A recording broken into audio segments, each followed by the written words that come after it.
and I opened Radio Pscychedelix. 2 years, they ignored me. They thought I'm crazy. They thought I'm insane.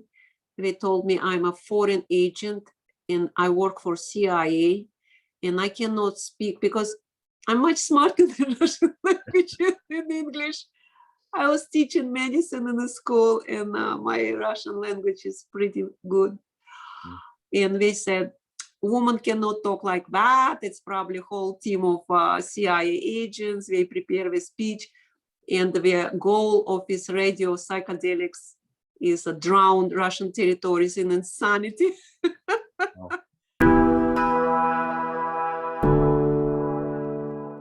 Welcome to Rebel Spirit Radio, exploring the frontiers of spirituality, consciousness, the esoteric, and humanity's sacred relationship with the living earth. I'm your host, Nick Mather, and in this episode, I'm joined by Baba Masha M.D.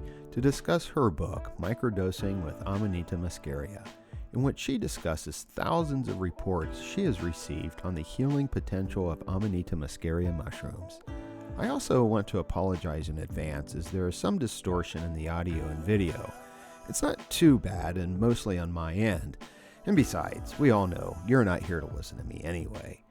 Also, for those watching on YouTube, please be sure to subscribe to the channel and hit that like button and notification bell. Your support is truly appreciated. Baba Masha M.D. is an animated virtual character created by an American artist and former pediatrician, OB/GYN, who holds a doctorate in medicine and a bachelor's degree in chemical engineering. Baba Masha has hosted the Radio Pscychedelix podcast in Russian-speaking territories since 2014. In the Radio Pscychedelix podcast, Masha shares valuable information about the health benefits, history, medicinal use, laws, and dosage of psychedelic plants. Masha also introduced her audience to some of the most renowned psychedelic thinkers and gurus who were prohibited in Russian-speaking territories by speaking with them about their books, lectures, and podcasts. Radio Pscychedelix was banned twice in the Russian Federation, but is still available in all other countries. Baba Masha ran several projects during her podcast where she collected public information about addiction to marijuana, microdosing with magic mushrooms, and personal reports on the health benefits of psychedelic plants. From 2018 to 2022, Baba Masha ran an international project involving over 12,000 volunteers on the effects of Amanita Muscaria mushrooms. The book, Microdosing with Amanita Muscaria, is the result of 2 years of a 4-year research project. Masha, welcome to Rebel Spirit Radio. Yeah, thank you for inviting me, Nick. Yes, well, thank you. It was very surprising because you never talk about psychedelics in your Rebel Radio. You talk more about religious myths and witches. I'm kind of don't fit in your field of interest. No, actually, I have covered psychedelics. Yeah, the very first guest, and we spoke about his book, LSD and the Mind of the Universe. I see. I had Thomas Hatsis on, who identifies as a psychedelic historian. Right. I had Dr. Tim Reed, who is leading up a training center in the UK on certifying psychotherapists to work with psychedelics in their patients. And Jahan Hazmazadeh about his book, The Psilocybin Connection. So you're not the first. Did you ever try anything yourself, or you don't want to talk about it? No, I'm okay saying I have ample experience with psilocybin mushrooms and LSD, and I have taken MDMA once, but most of my experience is with psilocybin and LSD. I see. Yeah. So, but yeah, it's an interest of mine, and the podcast covers several different things, and I think that psychedelics is an important aspect, especially now since we are in the midst of what's being referred to as a psychedelic renaissance. So what might interest. I want to ask you, you teach in philosophy and religion studies. Yes, that's correct. What's your belief with God? What your relationship with God? Are you believer? It depends on define. I always want to ask is how do you mean by God? If we're referring to God as the God of the Bible or God of the Quran, not. I see. But if we're talking about I don't want to say a higher power, instead I will say something like a primary or foundational consciousness Right. that goes beyond the human consciousness, then yes, I believe in something like that. I see. But not necessarily a personal God. I see. The interesting fact in my experience being Baba Masha and running with Radio Pscychedelix, I have several priests of different religions contacting me. And because they heard my stories and they tried magic mushrooms. And I talk with them a lot because I talk with thousands and thousands of people for 8 years personally about their experiences. You know, psychedelics did not dismiss their faith in God as a creator, but the strange thing, all of them start criticizing religion itself. They start seeing this is a business, is a rule, is a tool for domination, for power, for money making, for oppression, for control. And they were asking me, what should I do? What should I do? My answer was, look, if you have kindness in your heart and you kind person and you want to bring some to humanity, kindness and morals, which is, just continue do what you do. But if you cannot be part of that business, that's up to you. You have to choose. But the strange things, they didn't change the gods. The God was the same as they chose before. The faith stayed, the faith in the religion and their authorities kind of were shaken dramatically, you know? Yeah, I had a guest and I mentioned my list of past episodes about psychedelics, so all apologies to him, but I had a priest, a Hump priest, who began an organization called Ligare. So any religious professionals who want to connect with other religious professionals that have had experiences with psychedelics, send them to that, ligare.org. Hunt participated in a clinical research program at a major university where he was given a moderately high dose of psilocybin, and he had a mystical experience. And so he began this organization. You know, he still has a belief in God, but he's doing kind of what you were just saying, where he is focusing a lot less on doctrine and belief and more on experience. And he comes out of the Christian tradition. So he is trying to really just connect with other people in, I think, all faith traditions to open up a discussion about religion and psychedelics. I see. Yeah. Cool. Yeah. He was a really good fellow to talk to. I really appreciated Hunt. He was a good guy. So let me ask you a question here. When did you become interested in psychedelics? About 30 years ago, I moved in the States, and it was a very profound experience, which totally changed my life. I came here, I didn't speak English. And by learning a new language, you become a different person. I didn't know about that. Because when you learning new language, you become kinder. Because the bad words are not attached to your emotions. how, when we grow up, we conditioned linguistically, and we connect our words to emotions.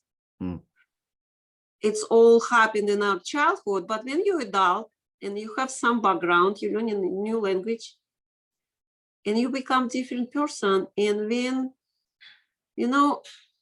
I never was interested in any psychedelics, because in my medical experience, it was a taboo, and it was some bad people, whatever, propaganda. Nobody talk about it. I knew some people using marijuana, but normally we all knew like there's some criminals, bad people, So I'm practically a very clean person. I don't like alcohol like most Russian people do. And I was totally unattached. And being a doctor, I'm telling you, I don't take any pills. I don't have any pills, and I'm a very clean person. And when I moved here, in a few months, I realized everybody smokes pot. It was so amusing to me.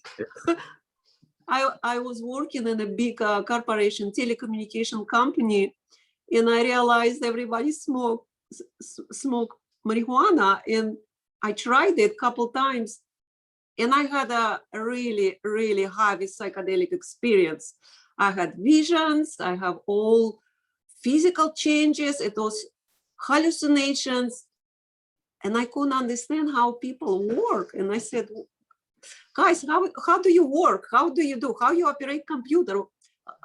And they say, you know what? We learned how to roll joints for our parents before we start walking. And I had 2 heavy years. I didn't smoke very much. I tried marijuana on the weekends only, because I had to work 5 jobs to sustain first few years. And I had heavy psychedelic experiences just from 1, maybe 2 hits. And all my American friends were saying, no, it cannot be. It doesn't affect people like that. You probably smoking something else. I said, look, I smoke what you gave me. So they were trying to tell me, it's not true. It's something really weird. But you know what? My brain started changing. Because I was adult, I was 40 years old. And my consciousness started shifting to different direction. Because first part of my life, I was super strict. I was disciplined. I did my PhD when I was 33. I was money-oriented, workaholic, and now, but my childhood dream was to be an artist. Since I was 4 years old, my dad gave me children encyclopedia. It was 6 big volumes, and one of the book was devoted to the art. And I found 16 Madonna. Wow. And I said, that's it. I'm going to be an artist. But my family, my parents, we were chemical engineers. They said, oh, forget it. You're going to be a chemist. So they just closed the door, and I never thought about it. So I'm 40. I'm smoking pot after work on the weekends. And I had that urge to paint. I start writing.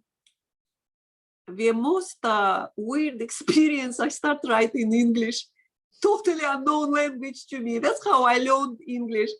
Oh. Because, I don't know if you speak any other languages, but speaking, writing, and understanding, that's different skills. Speech and, let's say, understanding are not connected. It's totally different skills, so you can develop understanding. Because working for 7 years in telecommunication company, my understanding of English is 100%. But as you see, my speech is not very developed, because when you move to a different country, you learn to listen, not to speak. Because your speech and your opinion does matter. You want to know what people say, so you have your plan what to do. I smoked about 7 years, and then somehow Terence McKenna came in my life from internet. I was internet geek. I was learning some programming. I went to school, and I was amazed with computer, what computer can give us. And Alan Watts, Terence McKenna, and some Tibetan monks came in my life, because, you know, when you go on a certain path, the events start coming to you. You know, they call it synchronicity. I didn't believe in synchronicity before, but life started changing real drastically. And I was listening McKenna very happy, about 7 years, almost every day. I was amused with his speech, first of all, as a foreigner, and about all his experience. I was like, wow. And I end up, and then I heard the word ayahuasca from him first time, and I Google it, and I find out ayahuasca, it's some tea in the jungle. And I was thinking where I am and where is this jungle, and ayahuasca and the shamanian tea. So I kind of forgot about it. And one day ayahuasca came in my life. And for me, ayahuasca was my kind of a virtual game as a mad scientist. I had a really, really good group of people who didn't brainwash us. They didn't tell me what it is. And when I was shaking our guide to explain what is it, what do I go, what is this? Because, you know, when you're adult and you crack your head with psychedelics, it's very profound experience. And he said, you know what? I know what it's for me, but you have to find out what it is for you, and you will. And I did. For 7 or 8 years, I was taking ayahuasca for every 6 months. And I'm visual artist. This is my art. And I was painting psychedelics before. I just didn't know what I was painting. And I was on the peak of my painting career at that time. And to tell you the truth, because psychologically, I'm fine. I'm balanced. I can manage. I can control myself, my emotions and everything. To tell you the truth, I went to psychedelics to get more inspiration in art, you know? So I remember when I walk in first time and you meet this entity, and I was lucky because I'm so visual. It was like a movie. And she said, what do you want? I said, look, I want a more inspiration. Give me more fantasy. And she said, you don't need it. You have enough. Come with me. I'll show you something else. And I was walking in those clouds of moving shapes of color, because I'm a painter. And I was really deep in painting that time. I was watching how they mix the colors. With very yellow chicken, very light yellow with some sort of purplish. And I was walking around, I was like, wow, all these nuances of colors. That was my first couple trips, and then it hit me real hard. And I started seeing weird things every time I come out. And it was a group of 15 people, and they were going in those journeys for decades. I was probably only one newbie in that group. And when I was telling them about my experience, they were like looking at me, because most people go there like to psychotherapy, to get in peace with their dead parents, or And I came and they ask you why you're here, what do you want? And I'm like, I'm fine. I just want to know what's there. I want to know what's there, what it is.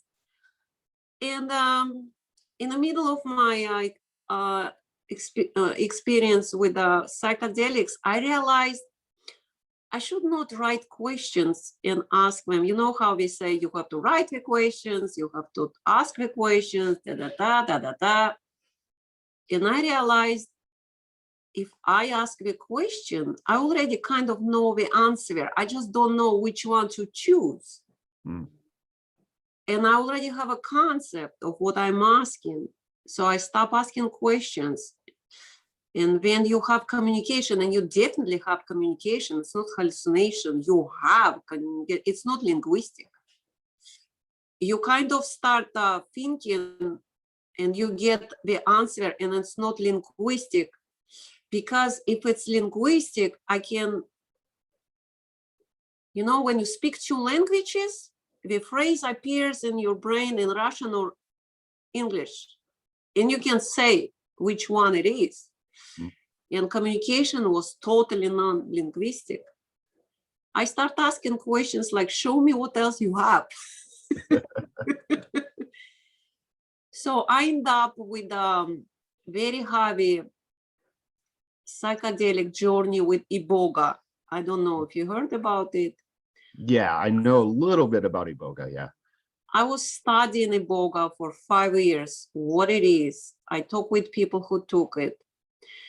And the reason I went to Iboga, my parents died to that point, and I want to meet my dad.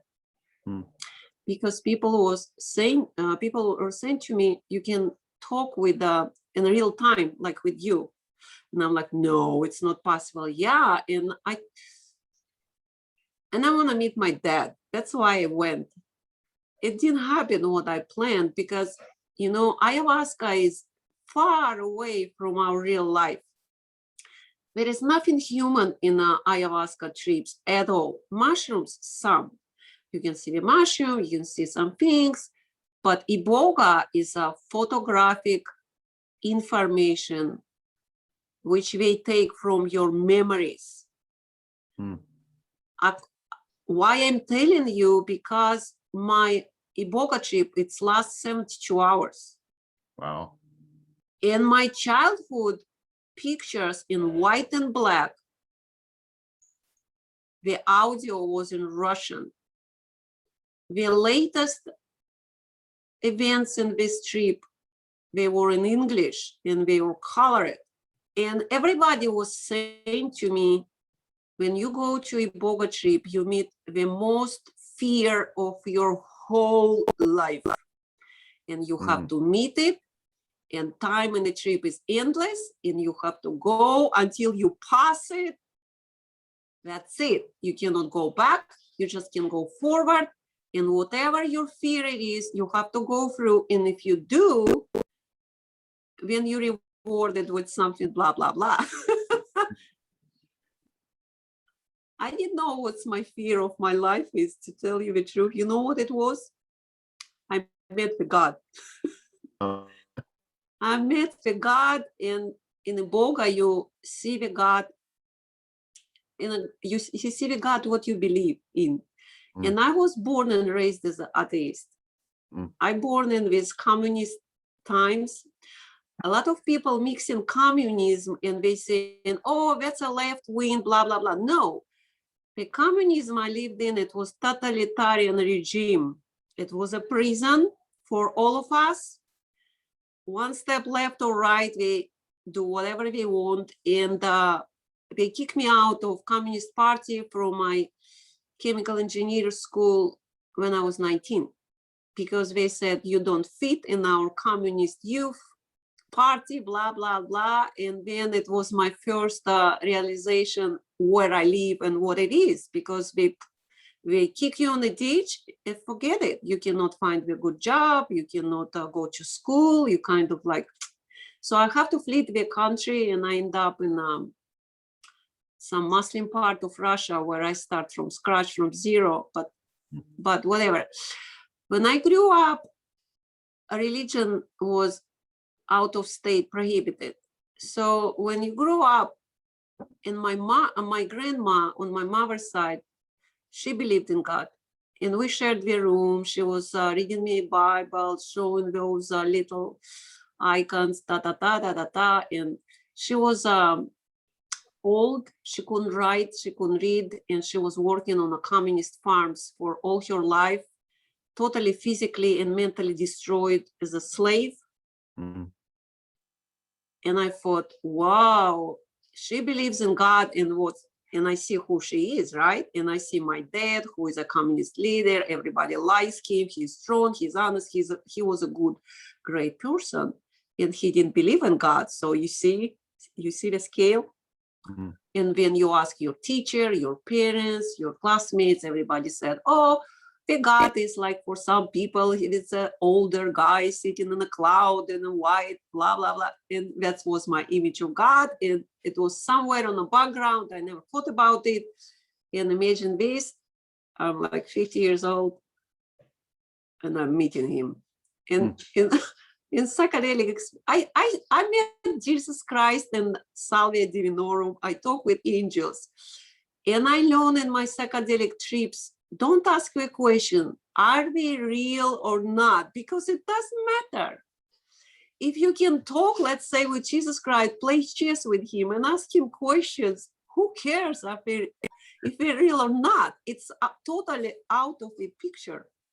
So when this guy came, I was like, you know who is that? You don't ask questions because you feel it with all your whole body, because his energy was so strong.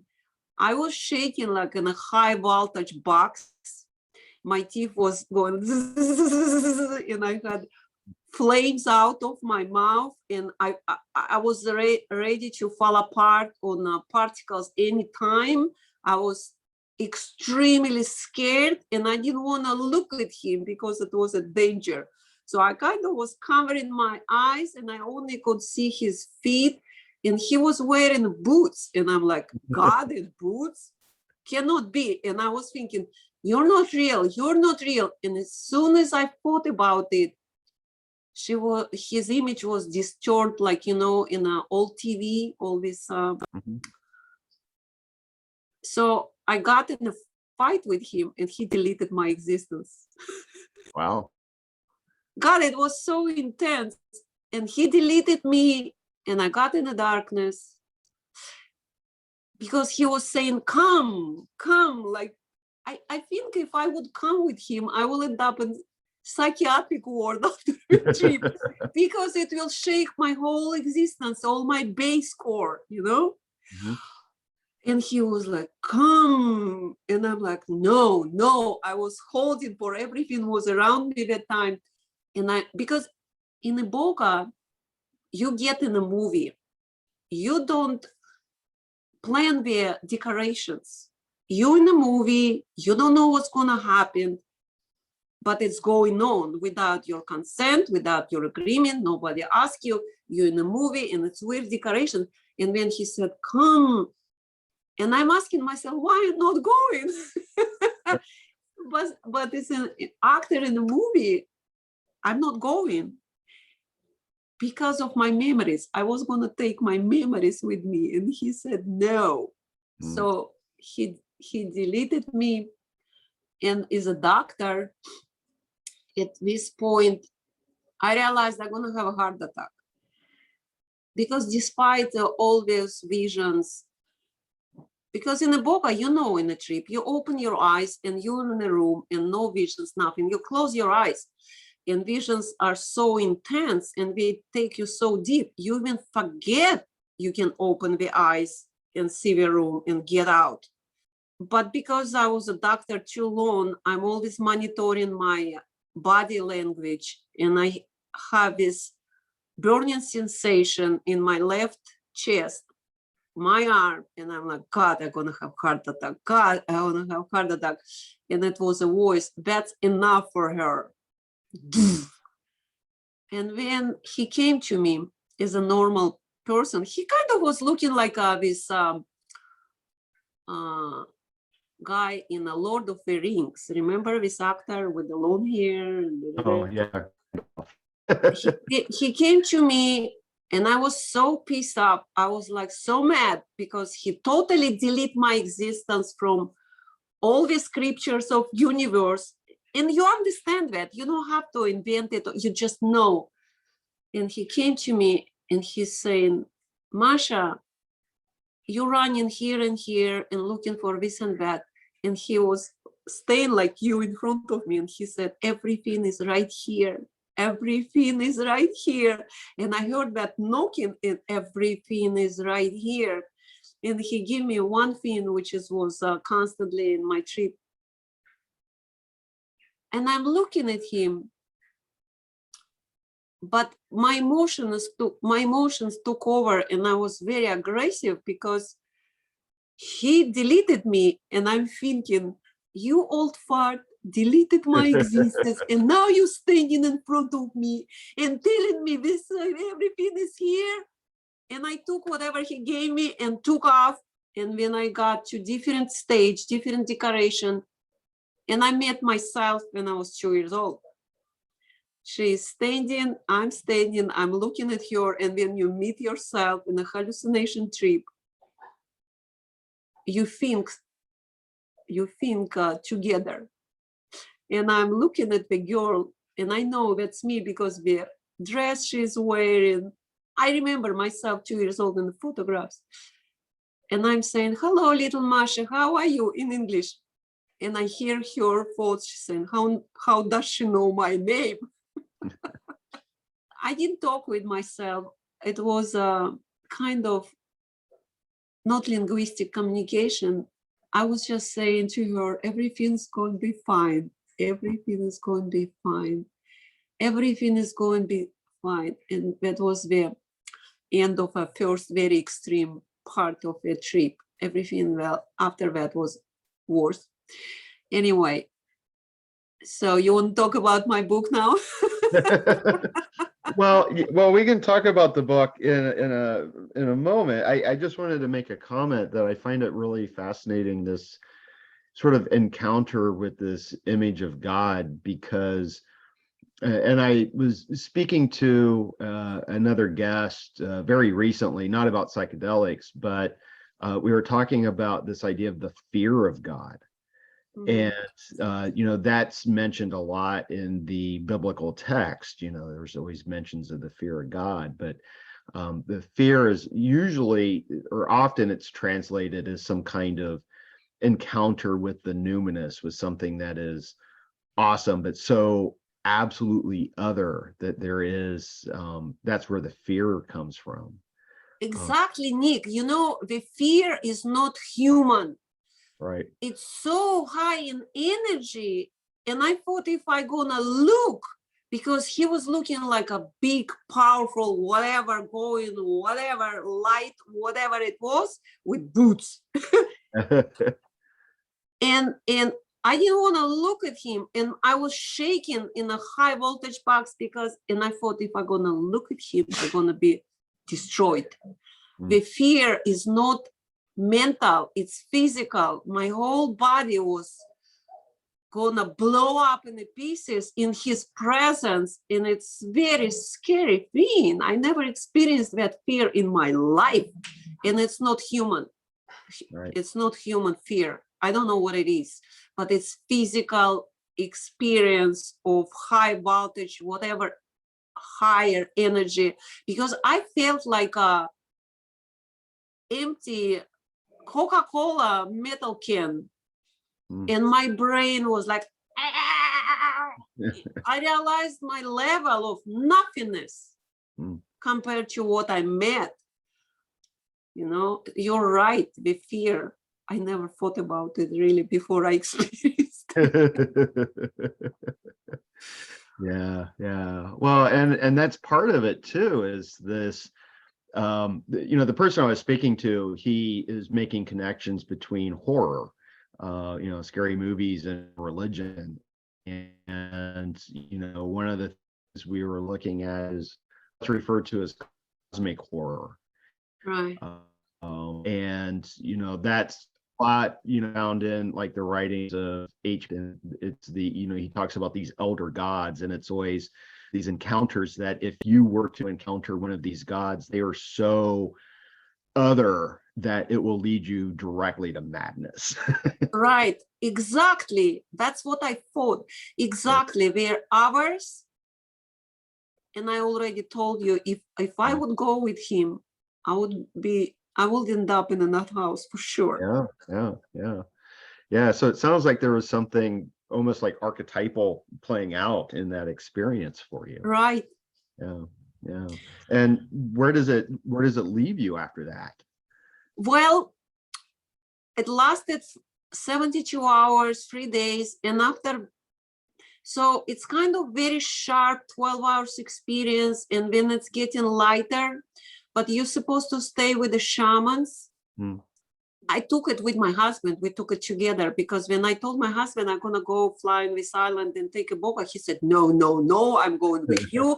I'm gonna try it first, and I'm gonna dive, and you're gonna do it. But we did it together, and they overdosed me because they gave us the same dosage, and he's 20 pounds over me, and he didn't get enough, and I was overdosed.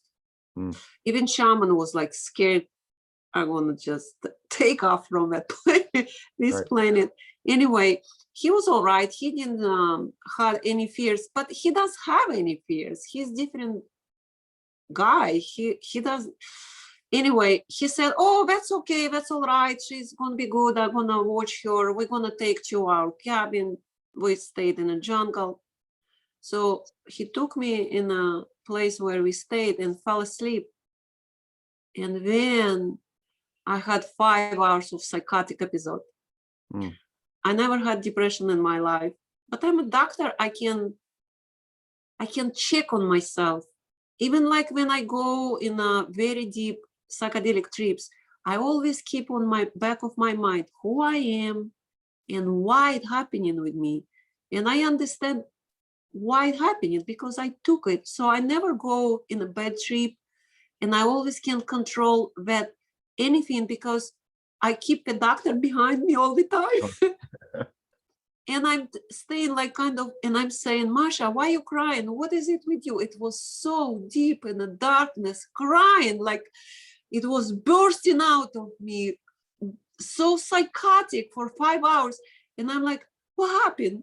Your life is good. You're loved. You love. Everything is good in your life. You are pursuing your dreams. Your life is perfect. What happened? You took some iboga. What's going on? And I'm realizing I'm going deeper and deeper and deeper. And when my husband woke up in the morning, I was totally mad. I was screaming, this guy killed me, talking about this guy. And he said, look, he was not there. I said, no. He was there. And I'm screaming. I'm totally mad. My hair is up. I'm crying. My face is like this red. And he said, I was with you in a room. Nobody was there. You saw it in your hallucination. And you know what stopped that madness? I looked in his eyes, my husband, and we love each other very deeply. We're so close together. We live like 22 years together, but it's better and better every time. And we're so connected. I looked in his eyes and I saw fear of me being mad forever. And it stopped. And he said, let's go to the ocean. I will drive you to the ocean. And it was sunrise, 6 a.m. I sit down in a car and everything is around me alive. All these spirits, trees, leaves, air, everywhere. We're driving and those spirits sticking to the front window. And I like, stop. The rocks were alive. Everything was alive. You take the rock and it's moving picture. And you see the history of the island in the rocks. It was so amazing for me. Like you see the Indian and a boat and some animals moving. I took the whole bags of rocks, but next day everything stopped moving anyway. And after that experience, I got a voice in my head. I had a voice in my head, Baba Masha voice with da, da, da, da, da, da, very high pitch, because it was constantly in my Iboga trip. And she was saying, you are so controlling, you're perfectionist, leave everybody alone, just live your life, da, da, da. And I'm like, whoa.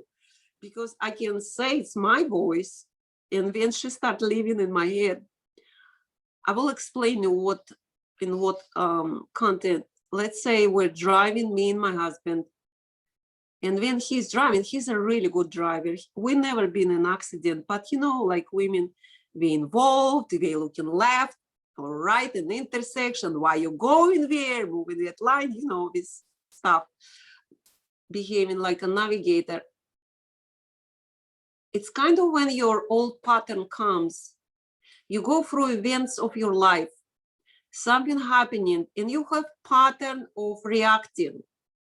You have your behavior already set, especially if you're older.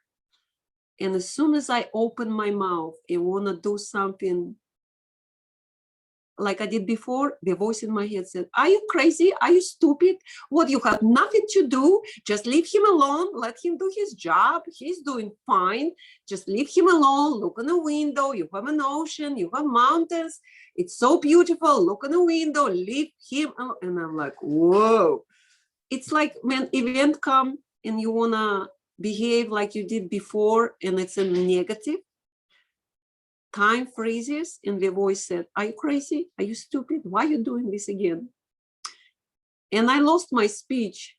Not like lost my speech. I didn't want to talk because after that trip, I realized anything I say, it's stupid and it's not connected to reality. And it's kind of machine which is playing the radio in my head, blah, blah, blah, no meaning, da, da, da.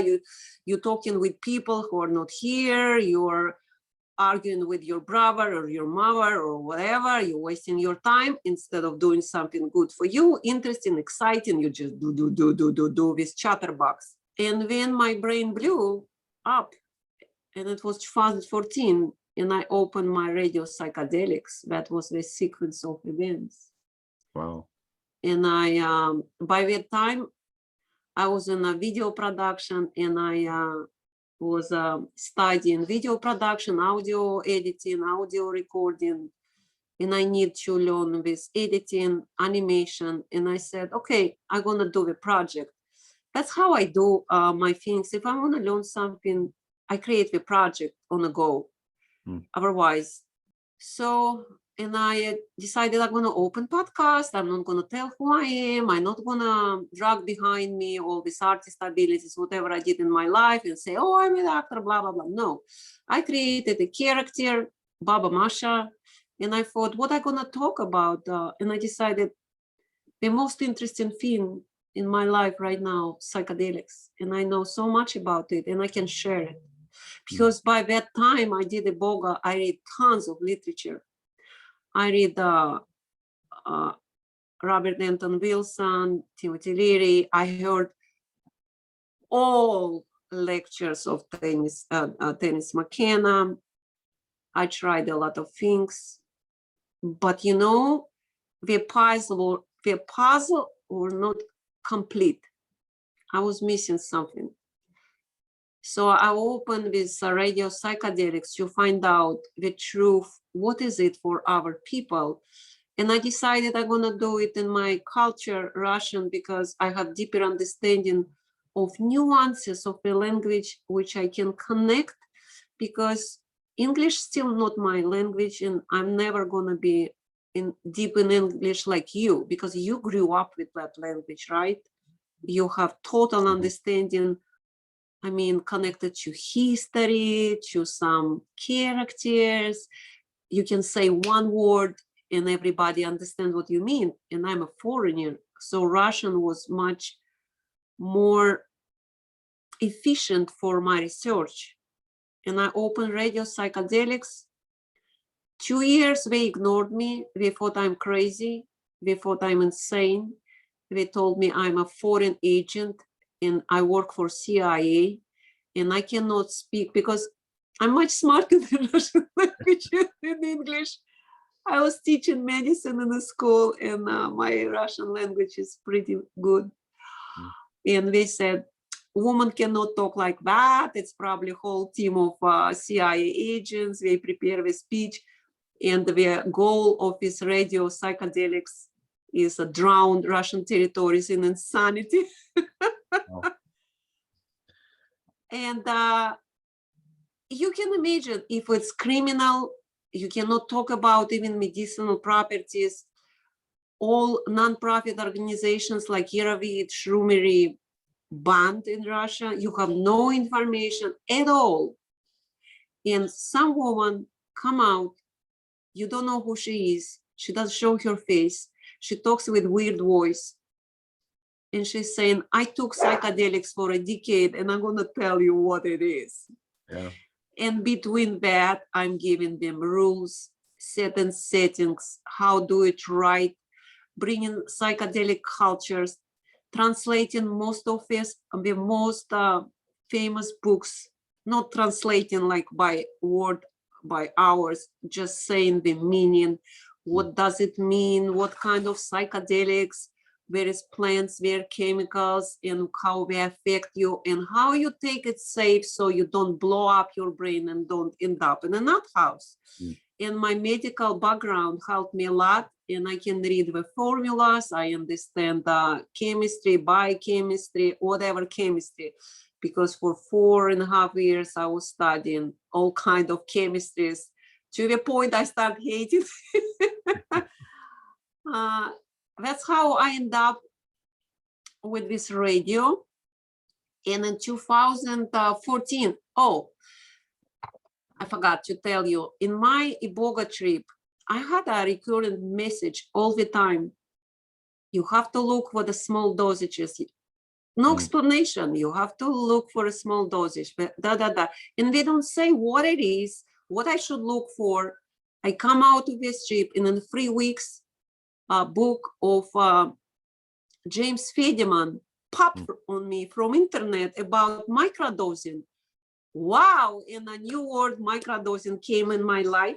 I read the book and I tried it myself, because, you know, on my Radio Pscychedelix, I never talk about somebody experience. I always talk on things, plants, what I took, and I exactly know what it is. And I know how you have to take it safe, because I spend a lot of time of studying and experiencing, do experiments on myself. And I never talk about, oh, somebody said blah, blah. No. So I took microdoses of magic mushrooms for 6 months, and it was a blast. You know, my brain went to a different level. Yeah, I'm sorry, go ahead. I took 6 months break, and I took 6 months more. And when in 2016, I published it in my broadcast.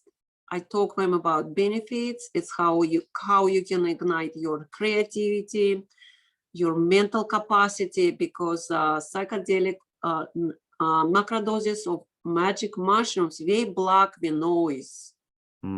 They bring you in a certain channel if you're working on a project, especially creative one. It's ignite your imagination, and your brain start working like it's open channel. It's not like you doing, you're guided from A to B. You don't know how you do it, but you know what to do. So I started talking about it in 2016. And then, because I already had good trusted contact with people, they were talking to me, because it's anonymous, you know, anonymously. They don't know who I am. I don't ask them who they are. I don't want to see their faces. I don't show my face. In this way, we can talk about anything, you know, in my recordings, 2-3 hours recordings about everything. So it was already built up trust between me and my followers. And then I start getting information on Amanita Muscaria. People were saying, I'm taking Amanita Muscaria, I have this and that, I was terrified.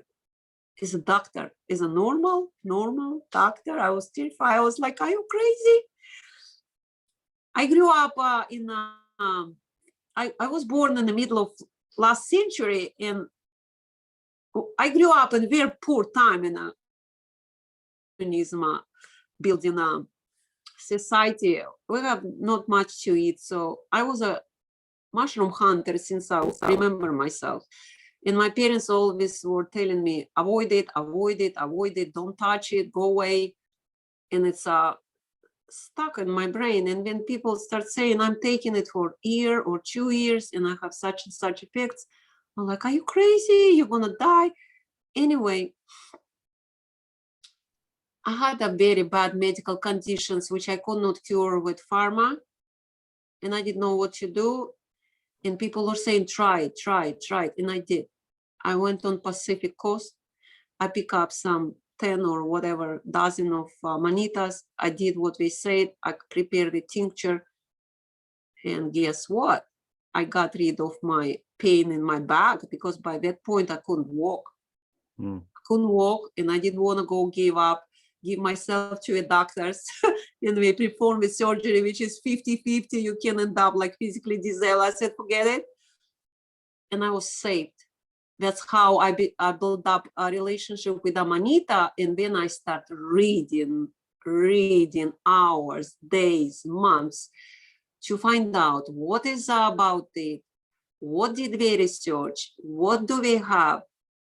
And I had very good picture on Amanita before I created a group of 67 people who were taking Amanita Muscaria in different small dosage, like from less than gram, plus minus gram. And they didn't know each other. They didn't know why I'm talking with them all the time, why I'm asking, like a doctor, you know, I can ask some questions which leads me to whatever I want to know. And I didn't tell them I'm doing research, and they didn't know each other, but they gave me very consistent data on sleeping, on energy level, on antidepressant and everything. So 67 people give me all information. I tried it myself. I tried it on my friends.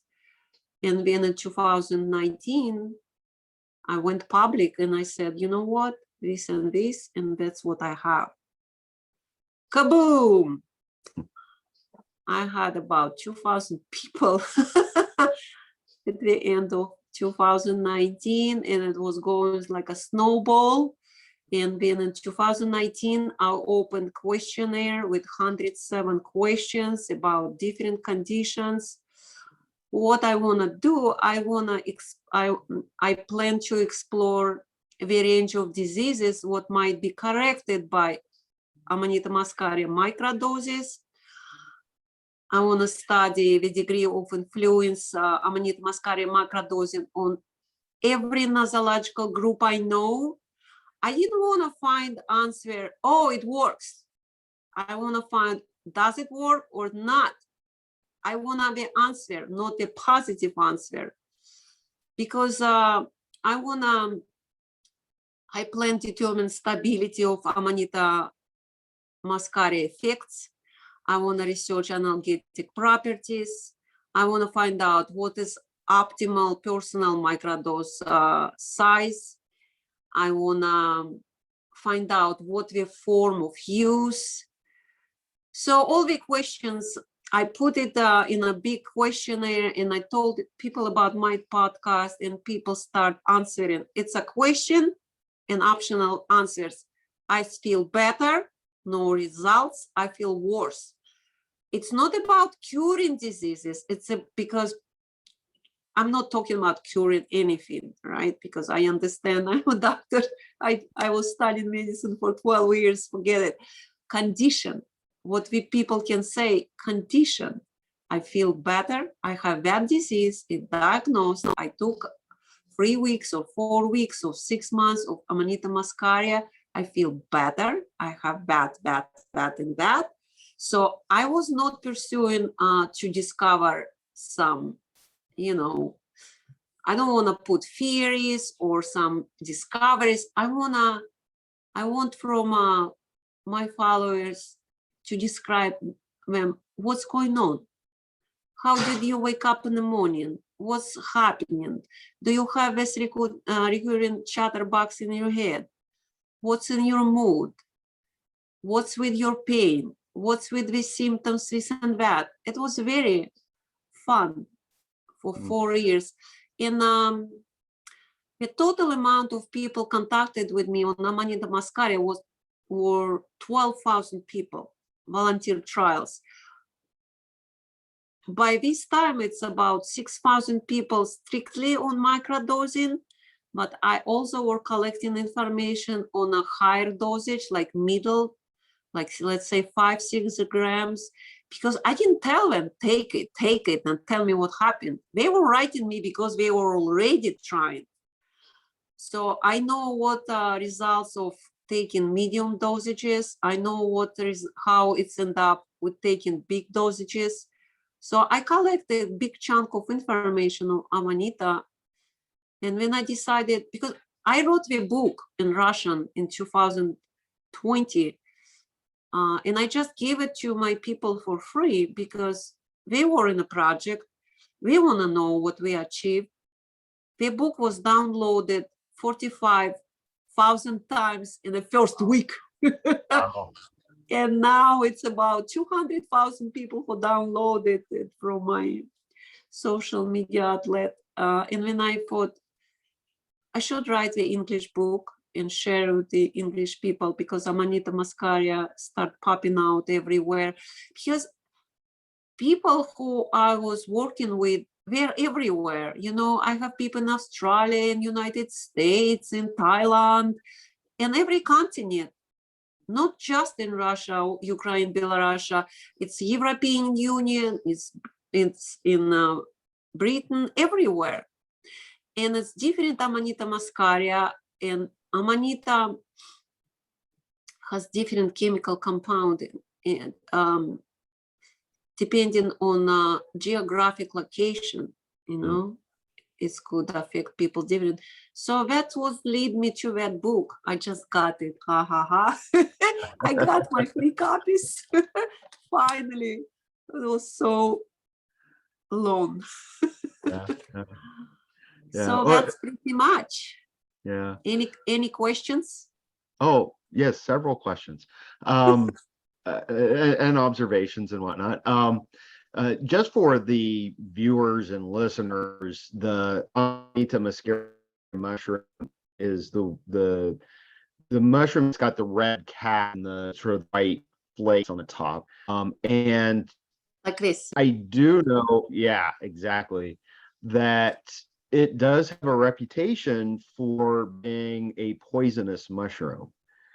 And it's something that I think you can have too much of it can be a problem, but it also has a use in shamanic cultures. Right. And it's got a long history of use. Right. Exactly. In my experience, Amanita Muscaria, it's legal, but it does make it good psychedelic. Right. Because the dosage is different for everybody. Let's say for psychedelic mushrooms, it's a 5 grams heroic dose. Right, so right. you know plus minus what's going to happen to you if you took 1 gram, 2 grams, 3 grams, 5. With Amanita, it doesn't work this way.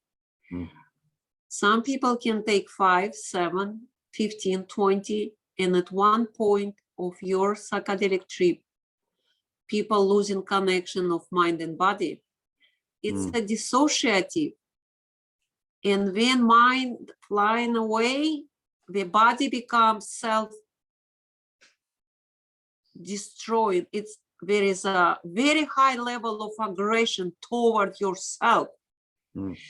People start hitting their head or body off the wall.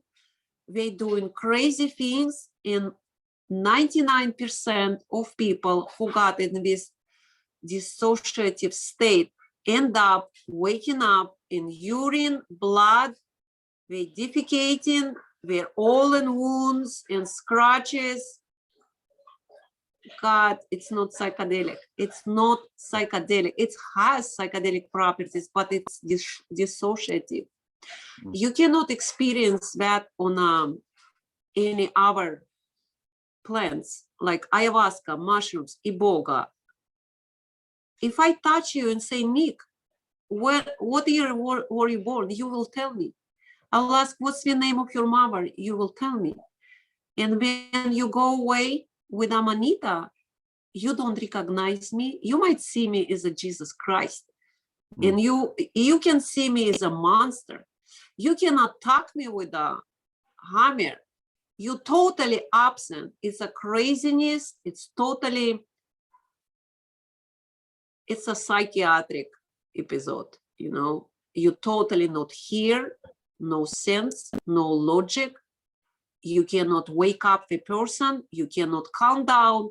The only way you can tie this person to the bed and wait when he will come out, and it normally takes 11, 12 hours. That's it. People don't die from. I have a person who took 50 grams, 46 grams. Oh. And he's very famous in Russia. He's a famous actor. He took it, and in the middle of his trip, people who were sitting with them, they called me, and I saw what's going on. And I said, God, and they said, we already call 911 because we don't know what to do. He's bleeding. His skull is open. The blood is going like that. What do we do? We're ready. I said, don't call 911 because it's going to be even worse. He said, just tie him to the bed and let him be. Because 11, 12 hours and people come back, they have really, really profound experience in understanding things for them, but it doesn't worth it. The risk doesn't worth it. It just doesn't. I tried it on myself. Amanita doesn't tell you some sacred information which you cannot get with, let's say, more safe plants, but you can really damage your body. That's the point. Yeah. So I don't advise people to take big quantities. 99%, just forget it. And it's not visual. It's kind of like you go from a dream, from a sleep. First, you start salivating like crazy, when you start shaking like you're playing drums, and then your whole body, and then you fall asleep and you wake up in a dream and you don't know you're here or there. You just don't know. That's it. So and the thing is, some people can take 5 grams, 7 grams, 10 grams, 15 grams, and nothing happened. With Amanita, it's not enough or it's too much. And it's all different for everybody. And you can take 10 grams, and 2 weeks later, you can take 7. Ta-da! Your brain are flying out in the universe. Forget it.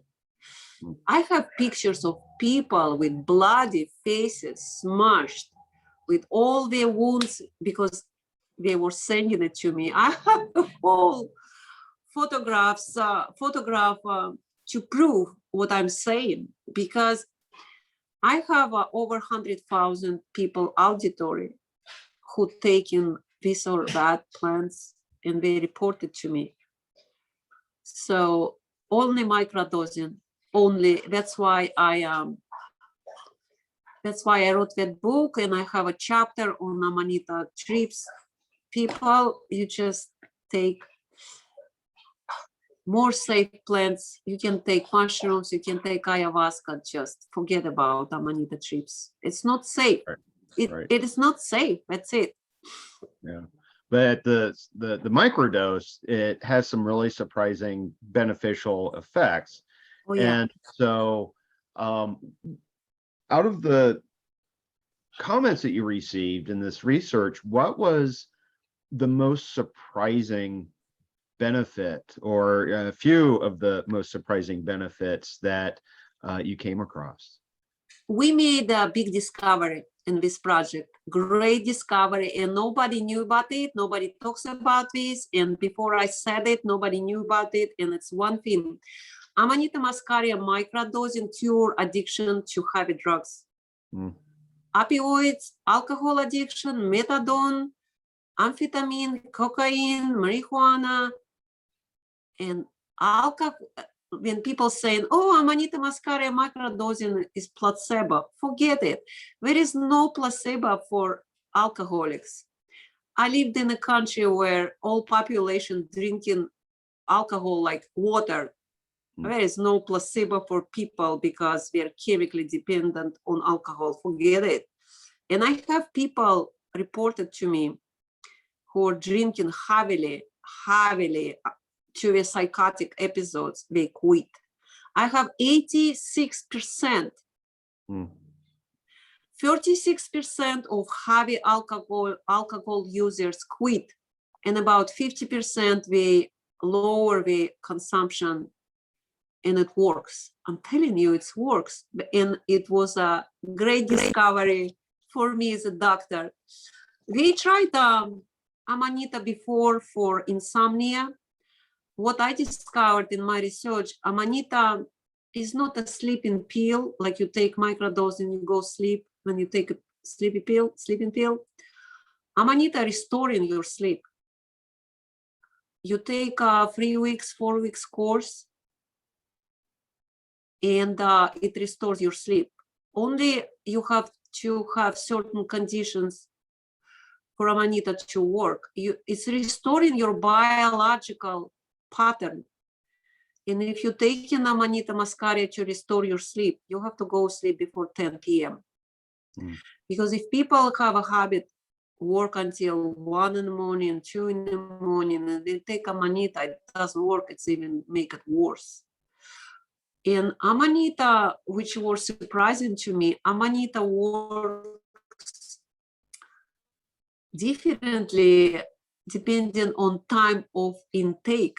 If you take it in the morning, it gives you a blast of energy, straight thinking, it's blocking the noise, it's make you happy. And if you're depressed or have negative thoughts, it's taking you away to more positive thinking.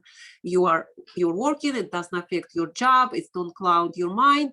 And if you take in the evening time, it works. It has calming down effect. That was surprising. The surprising thing for me was analgesic effect of Amanita tincture. I will tell you what happened to me last week. I found the what you call it, wasp nest in my garden. I live on deserted island, very small, does have a name. I have a little farm. I have animals. I grow my own food. I grow my own animals. So I'm totally self-sustained. And I find out a very big wasp nest by accident, and I sprayed it with some poison, and they attacked me and they beat both my hands. You know, when wasp beat you, God, Jesus, an unbearable pain. And you know, in my mind, I'm always like a mad scientist, a researcher, and I think, God, it's the first time in my life I got beat by both hands were damaged. So I put a compress over my right hand, and I didn't put it on my left hand. I just want to see what's the difference, if it's placebo or not. Maybe the pain will go on its own. And guess what? They attacked me about 10 in the morning. When I put the compress over my right hand, the pain went away in 27 minutes because I was monitoring it. 27 minutes, the pain went away. I still have this, my hand was big, hot. I could not, my fingers couldn't bend, but I didn't have any pain, so I was fine. This hand was blowing out of proportions, and in 12 hours, the pain was so unbearable, and the allergies started going up, down. It was very painful, itching, and by 10 p.m. I gave up. I got up, I put a Band-Aid, I put the compress, 25 minutes, gone. Wow. I have people reported to me from taking pain from poison oak, some nature activists here in America, people I know. It takes the pain and itching away. It doesn't cure all these skin conditions with poison oak, but it takes the pain away. It takes pain with cluster migraines. You just put it here. If you have problem with your tooth, You just put it here. You can do compress. I have a lot of people using Amanita tincture, alcohol tincture, and it's have to be made from fresh cups, only fresh. You cannot do the tincture from dried, because we tried everything. During my project, we created 2 live chats, and it was 8,000 people involved.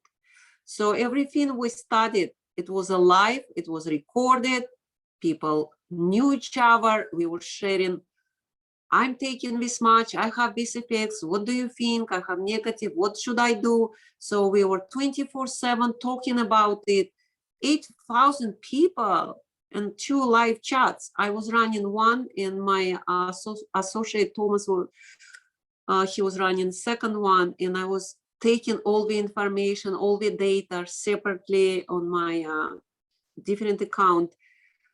So we learned it alive, not like I was sitting somewhere in a bunker and was creating all this information. Because in the beginning of that project, people were writing me, look, you're probably sitting all night and writing all those letters because they all look the same. Of course, you have bad conditions, you have the same remedy, Amanita, and of course, some percentage reacts positive, some not.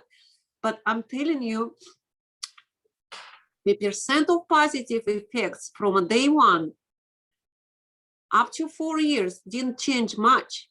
So in the first couple months, we achieved some number, and it didn't change through the years. It tells me about consistency of the data. I'm not saying it's real.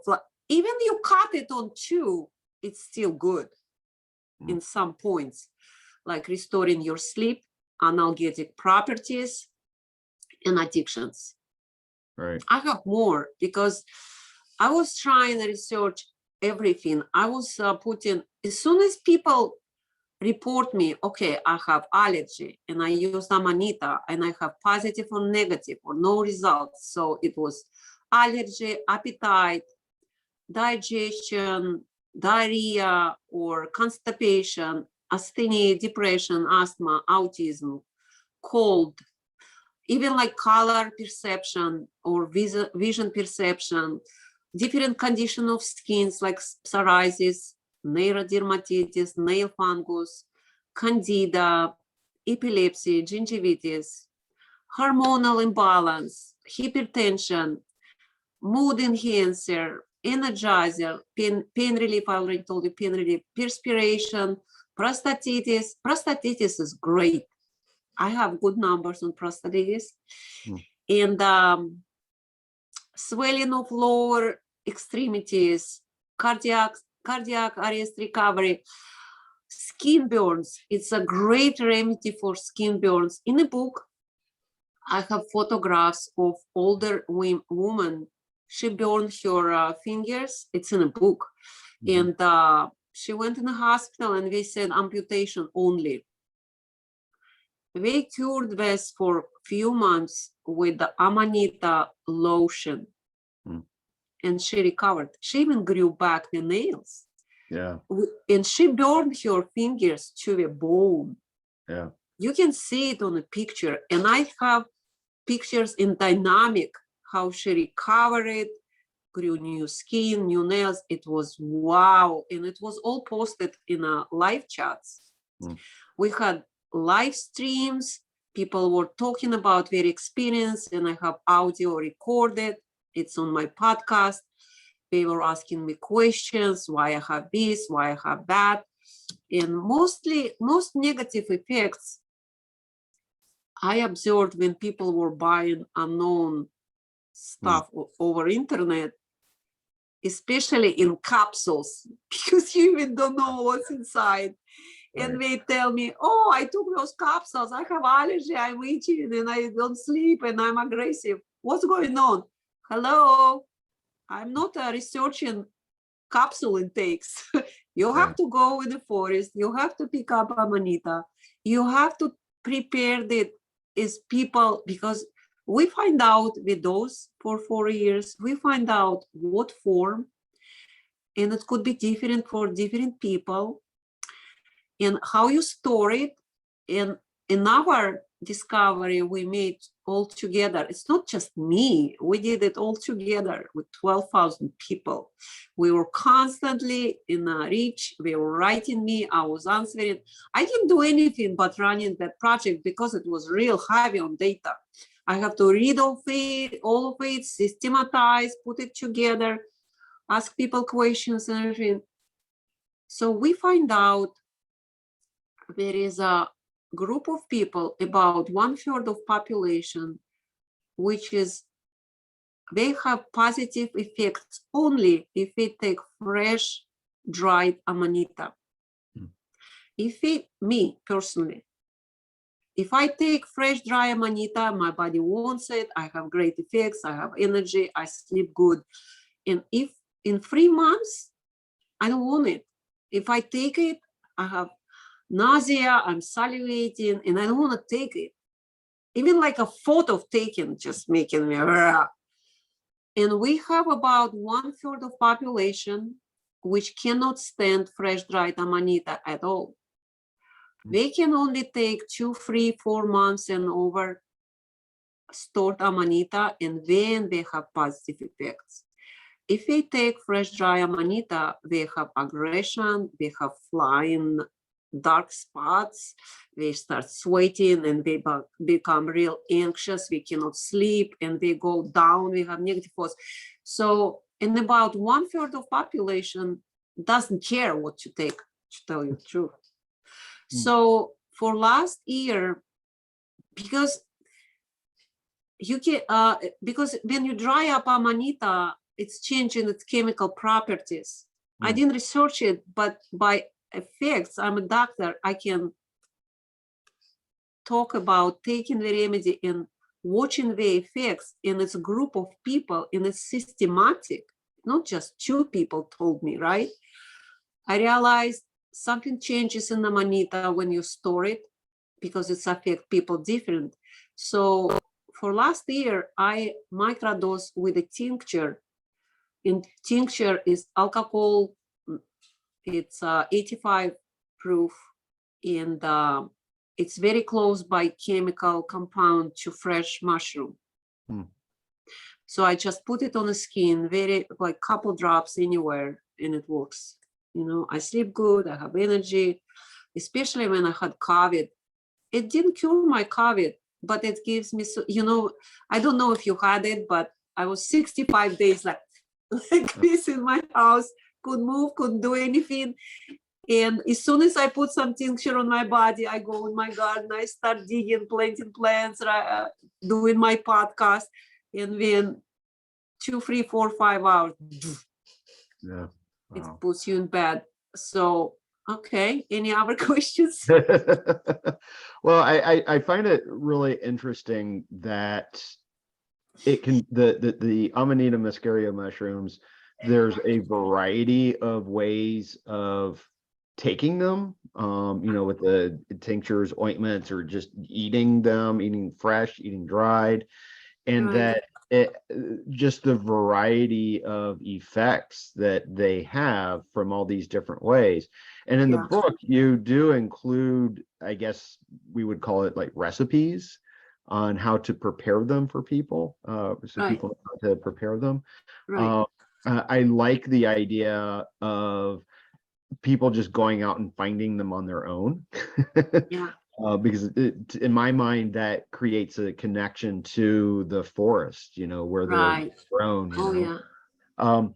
So are there any contraindications, I can never say this word correctly, contraindications with the Amanita Muscaria that people need to avoid doing this? I have any mental disorders. I'm not sure if people can take it under supervision of psychiatrists or professional people, because I didn't study it and it was not my goal, and it's out of my reach. But people who were doing it in home, they get in some psychotic states which they cannot evaluate, you know, and it's dangerous because it's just not good. I have some reports, and I could, when I talk with people taking Amanita with mental diseases, it's going bad. And I was telling them, don't take it, don't take it, don't take it. It's very dangerous. But I'm not sure if you do it under control of professionals. So it's for someone to research, because I'm done with my project by this time. And the second is pregnancy and breastfeeding. It's prohibited because I tried it on animals 2 years. I built a laboratory in my garden. I got guinea pigs. I have right now about 60 of them because they multiply crazy. I was feeding them with microdoses, and what I find out, if you give microdoses to a pregnant guinea pig, it's end up in 50% of stillborns. Wow. And I even got one totally disfigured baby. He had no fur. He was such a small, very weird, not disfigured. He has legs and everything, and he was very energetic, but he didn't have a fur. I should take him separate and keep him in the house, but we had the temperature dropped suddenly, so he died, poor baby. Anyway, so pregnancy, breastfeeding, even logically, because if mother takes 1 gram of dry Amanita Muscaria on her body weight, even, it's not about even body weight, it's about your brain weight, you know? It's because it's affecting brain, right? It's Amanita Muscaria has 3 analogs of our central nervous system neurotransmitters, like gamma aminobutyric acid and glutamate and acetylcholine. The mushroom has analogs of those neurotransmitters, and they go directly through a blood barrier. And imagine on a fetus. Imagine the size of fetus in 1 gram of Amanita.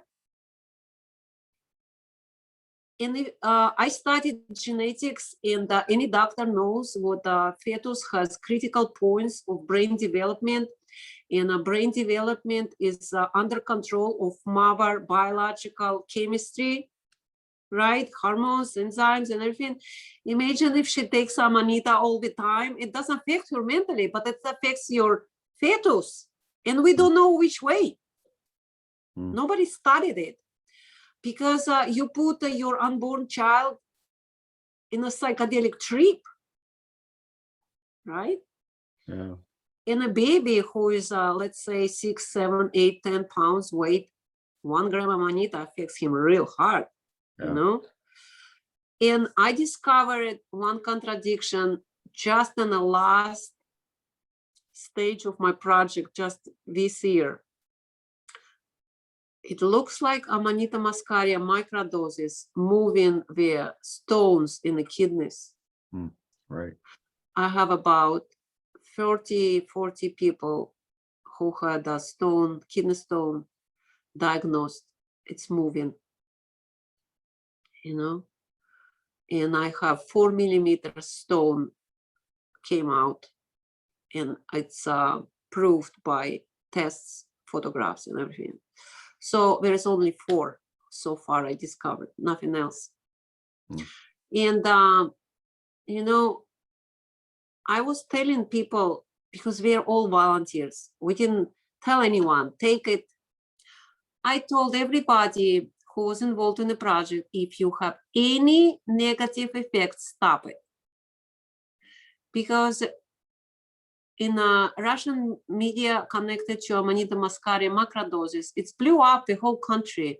You know, since I posted and published my information, the price of Amanita Muscaria skyrocketed like 10 times.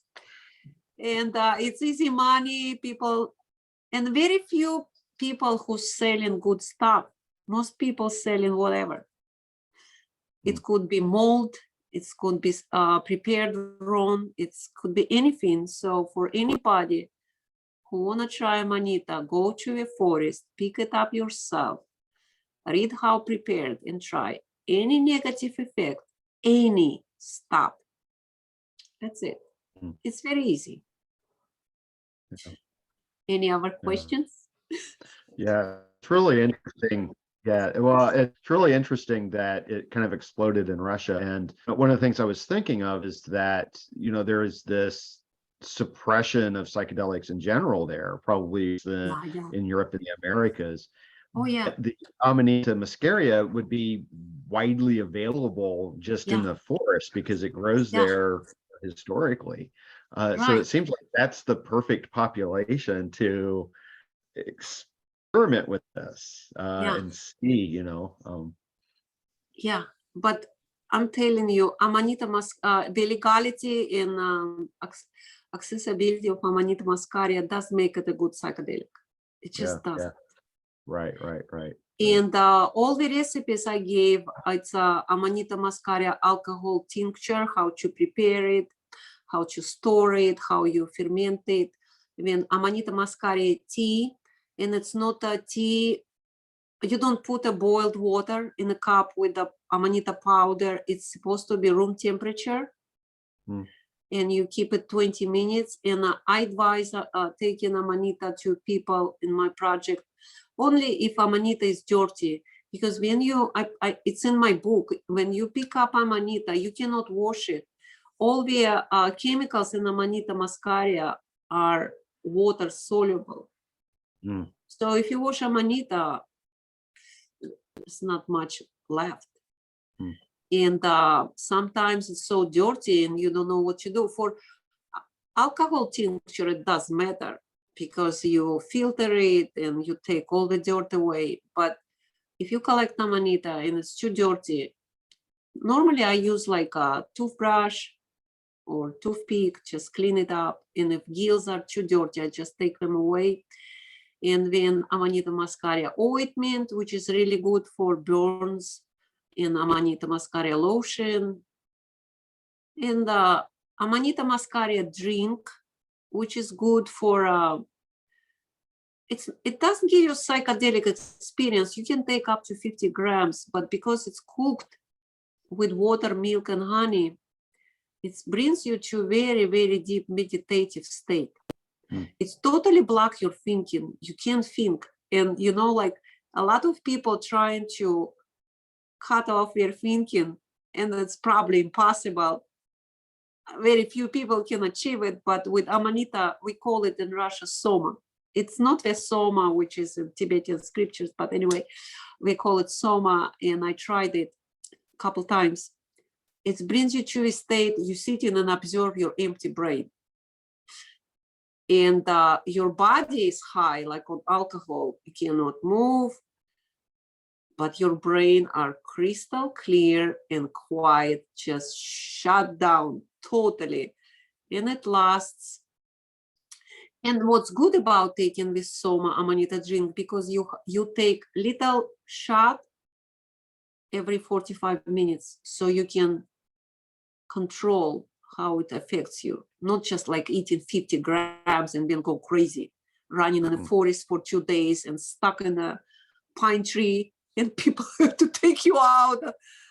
You can control milk drink and bring you to a state you want, and you don't have dissociative, so you're always in your body, you know what's going on, but it brings you to very deep meditation state.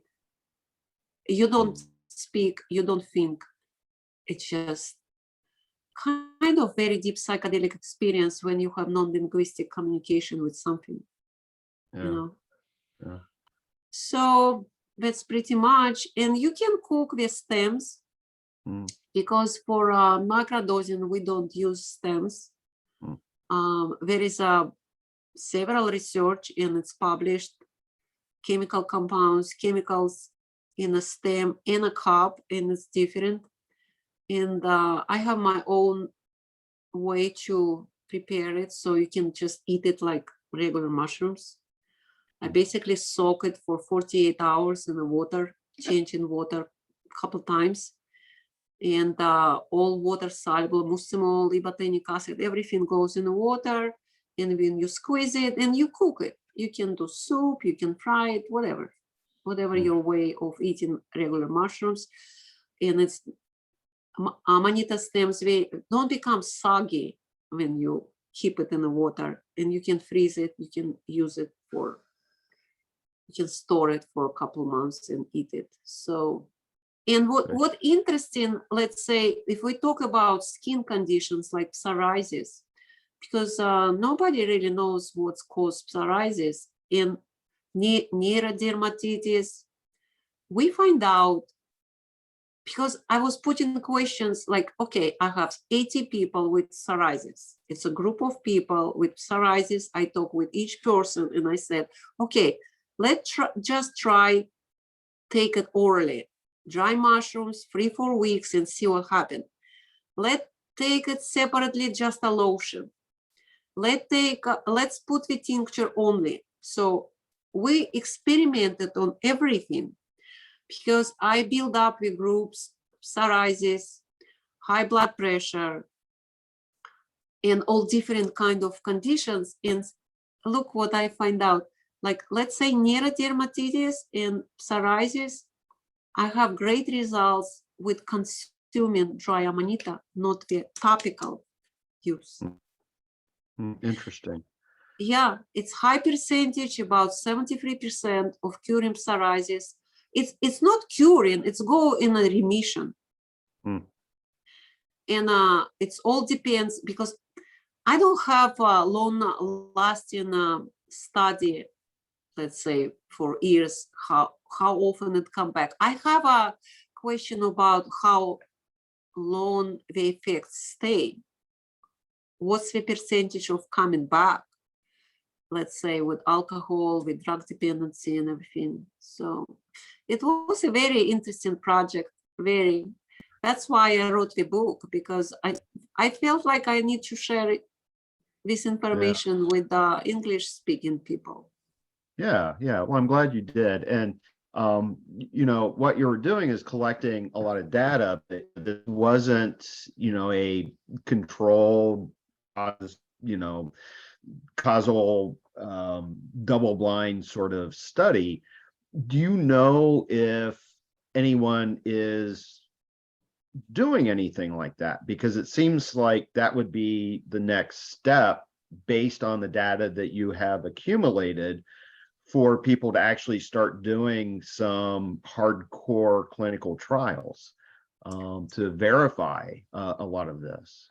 My study is I have to separate it from scientific literature, whatever I wrote, because what I did, I collected 12,000 letters and reports on effects of Amanita Muscaria. I tried to systematize it and put it in a certain frame, but it's kind of a descriptive statistic to aggregate Amanita Muscaria microdosing experience, and it should be regarded as a quantitative examination of individual experiences with Amanita Muscaria microdoses. It's kind of like a preliminary survey. Right. And to do placebo double-blind studies out of my reach, and I don't want to do that. Let's say if I cured my pain bulge disc and I'm in the perfect condition, I can hike, I walk every day with my dogs for 10 miles, I go to gym and I don't have pain in my back. You know, to run placebo double-blind study for me doesn't do much, because it's already working for me. Yeah, well, I wasn't asking so much if you were going to do it, but if maybe there's this hope that someone else will, based on the evidence and the data that you've accumulated. Could be, it could be. It's just not what I want to do. I kind of done with Amanita. I already switched to different project. I'm researching different healthy benefits of some life form, which nature just give us for free. I have great results. It's not connected with mushrooms. It's not connected to psychedelics, and I'm used what I find out for myself, and it's very old methods for centuries. We used it. It's just overlooked by people, and pharma doesn't want to talk about it. But I already switched my brain to different things. I'm done with Amanita, and if some people will continue and do placebo study, because my project, I'm not pushing new product on the market. I don't want to create new products, sell it and monetize it. I don't want to even consult people and say do this or that. This is the book, everything is right here, read it. Forget about Baba Masha. Baba Masha doesn't exist. I killed her, that's it. She's done 8 years. It was such intense communication with a lot of people. I want to live my life. I don't want to be Baba Masha forever. And if you look through the book, the big part of that book is individual reports. It's so important to read, because when you read it, it's about 900 of them, from Russians, from Americans, from all different countries, different continents. And people describe conditions. What did they have? What did they feel before? How did they take it? How long did they take it? What happened after that? And you can see for everybody, it's different. You have to find your individual form of use. You have to find your personal dose. It could be 0.1 gram. It could be 2 grams. It's all individual. It cannot be put in a pill, cannot be monetized, cannot be sold like aspirin. If you want to get any results, read the book, understand it's totally individual, and then you can experience with your own body. That's why the big part of it is individual reports. Right. And when I was working with a publisher, and they said, Masha, let's put it by diseases. Let's put it like insomnia. This.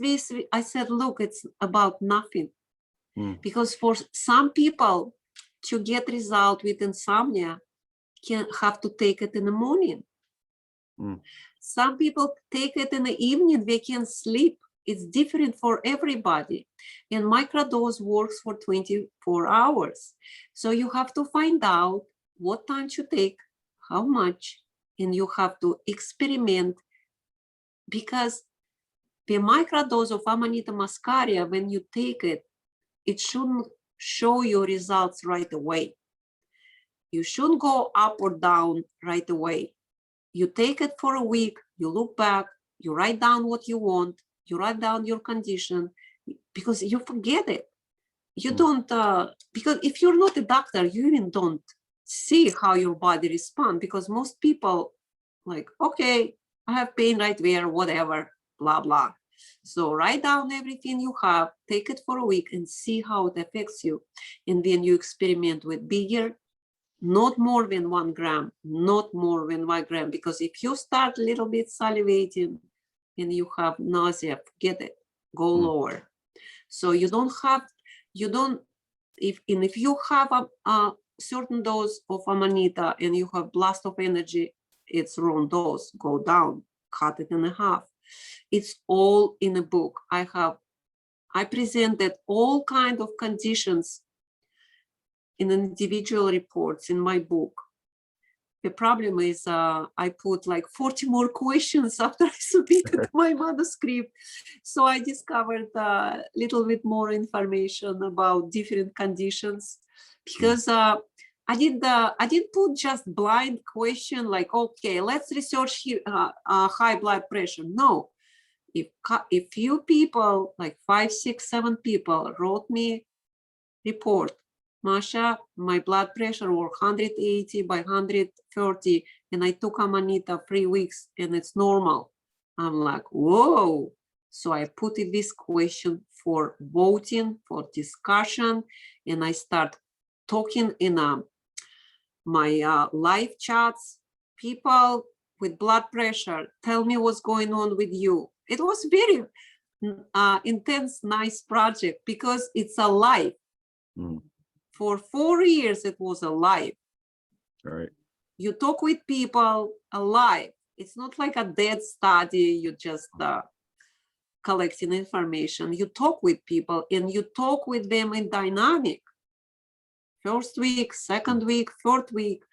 That's why I put the accent on individual reports. If you want to know how Amanita Muscaria microdoses affects the body, you should read reports. So I put 40 more questions like tuberculosis, Parkinson's disease, HIV, with coronavirus, symptoms of active herpes, hot flashes. Hot flashes have big percent of positive effects. Panic attacks, 82. It doesn't take away panic attack on the spot when you have it.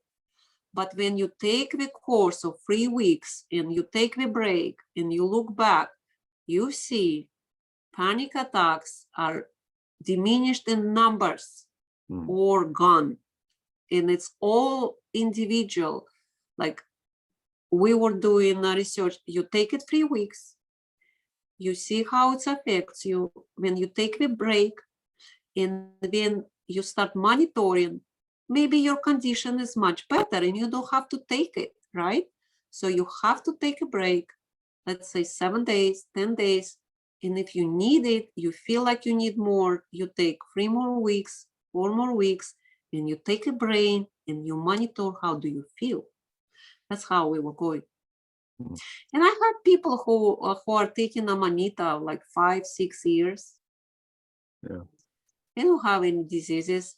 And, you know, I mean, this is from Amanita.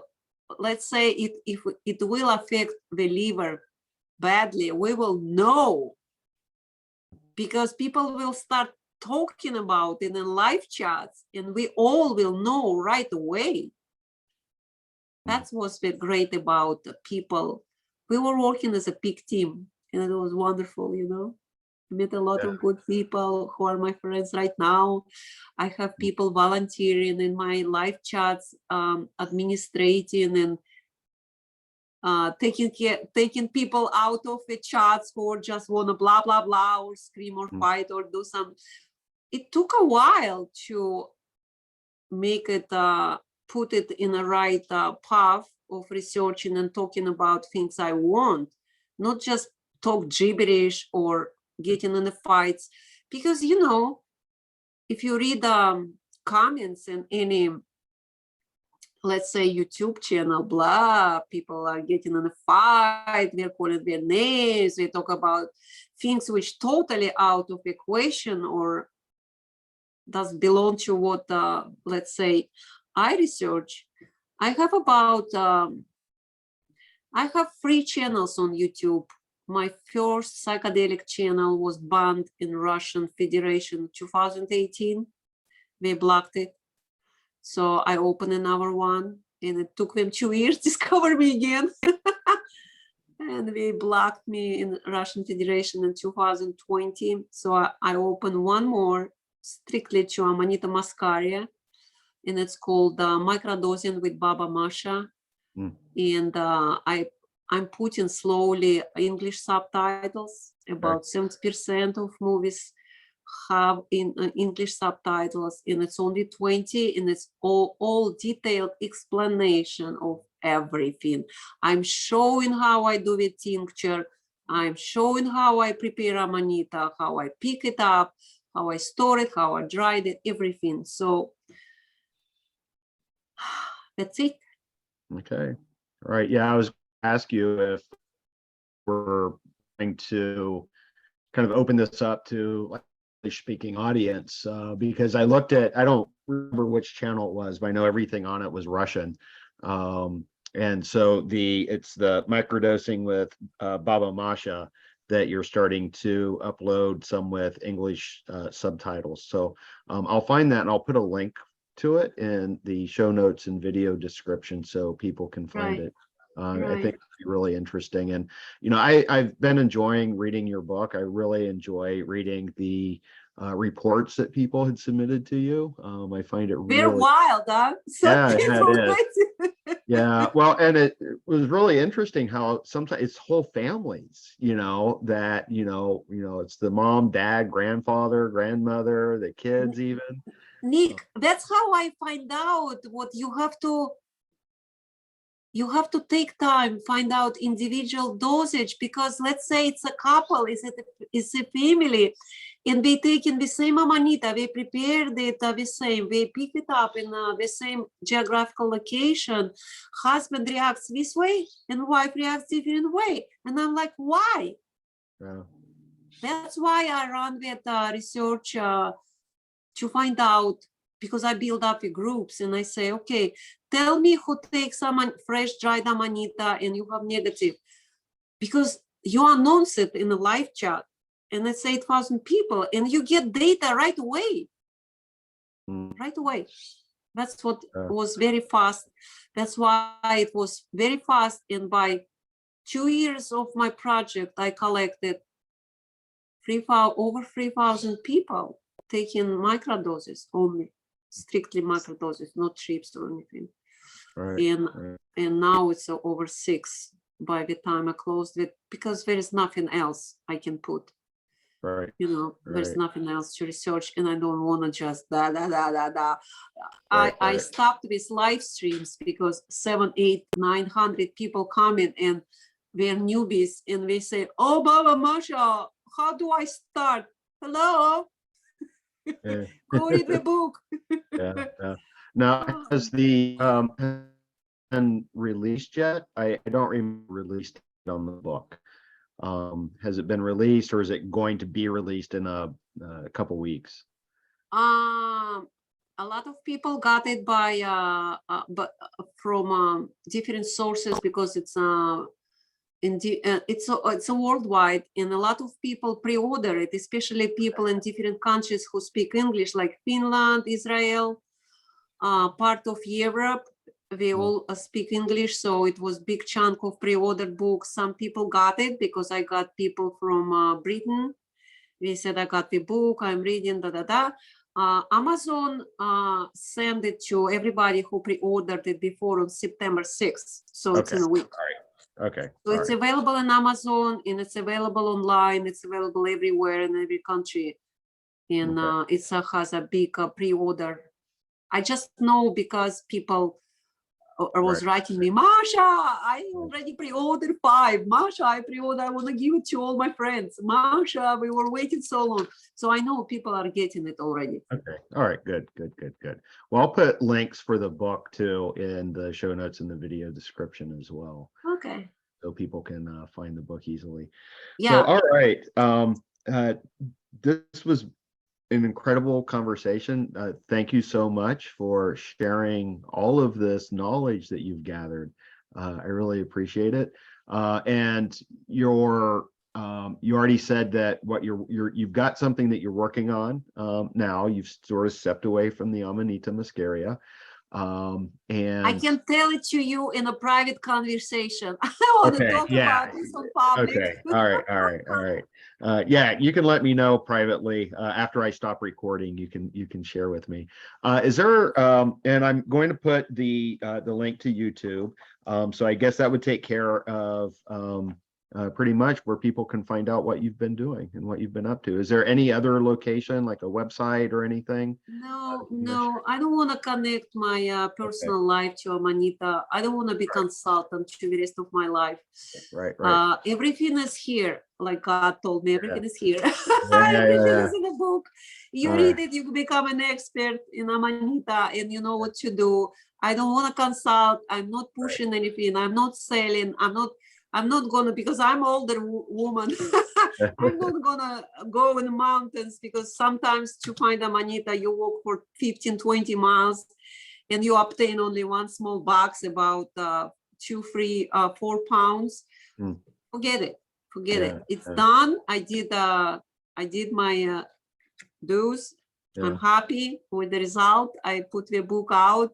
No contacts, no selling, no questions, no consulting. Everything is there. Everything. And I might do the sequel on my animal research, because it's not here. And I have 40 more pathological conditions, which I put after I submit the manuscript.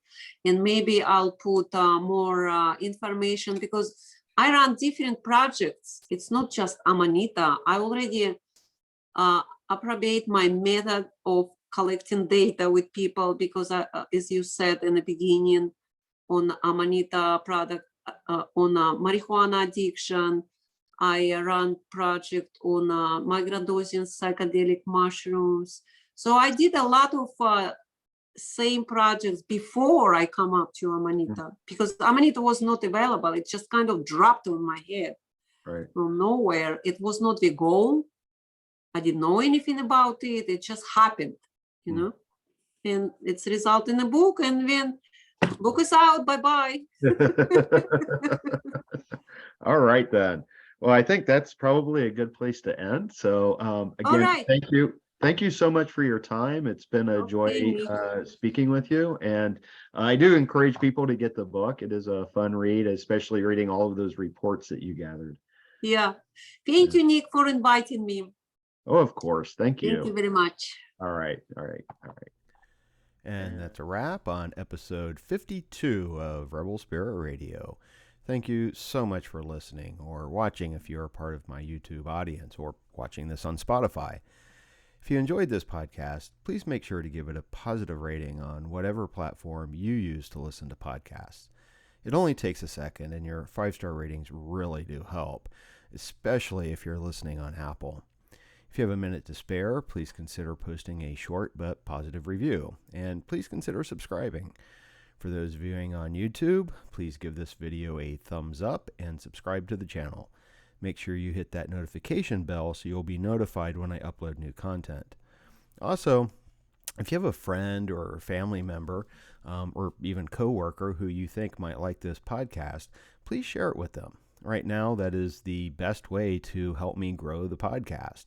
And I really would like to grow my audience. I also have a PayPal link set up if you would like to make a one-time donation. And yes, you can still be the very first person to do so. I guarantee you that if you make a donation, I will give you a call out on the show, and you will have my undying gratitude. You can find a link for that in the show notes or the video description. I'm also going to be launching a Patreon within the next few months, so keep tuned for more information on that. I have a lot of plans for Rebel Spirit beyond the podcast. I do want to create more video content for the YouTube channel, and I'm planning some live stream episodes. The first will be with returning guest Dr. Sharon Kogan, where she will offer a Jungian analysis interpretation of dreams for whoever participates in the live stream.